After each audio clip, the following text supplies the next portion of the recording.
Then we have Michael Schellenberger, who was a world-renowned environmental activist for 20 years. But he wrote a book the year before last, Apocalypse? Never. Why Environmental Alarmism Hurts Us All.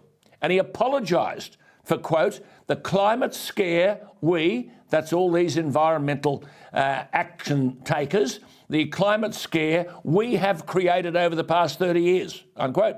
And he said of climate change, quote, once you realise how badly misinformed we have been, it's hard not to feel duped, unquote.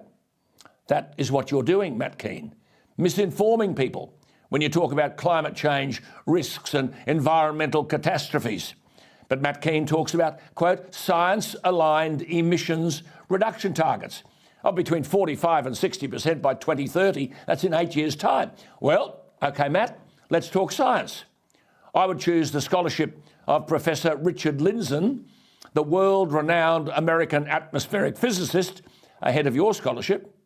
The former Alfred P. Sloan, Professor of Meteorology, no less, at the Massachusetts Institute of Technology, was a lead author of Chapter 7, Physical Climate Processes and Feedback, of the Intergovernmental Panel on Climate Change's third assessment report on climate change.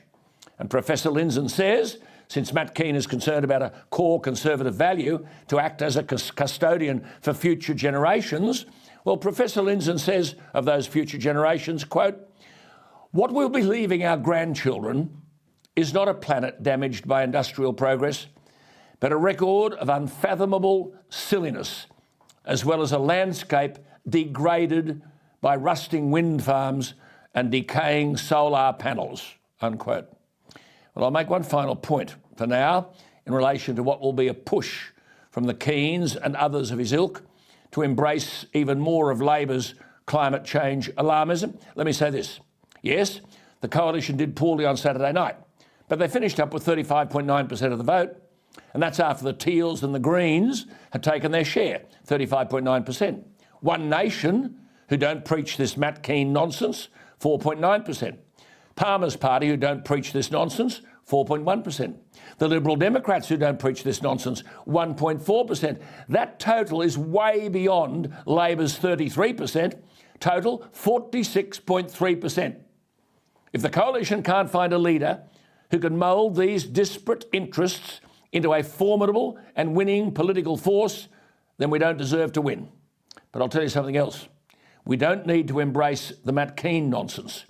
Let them talk their green rubbish, but let the 46% and others get on with economic and environmental reality.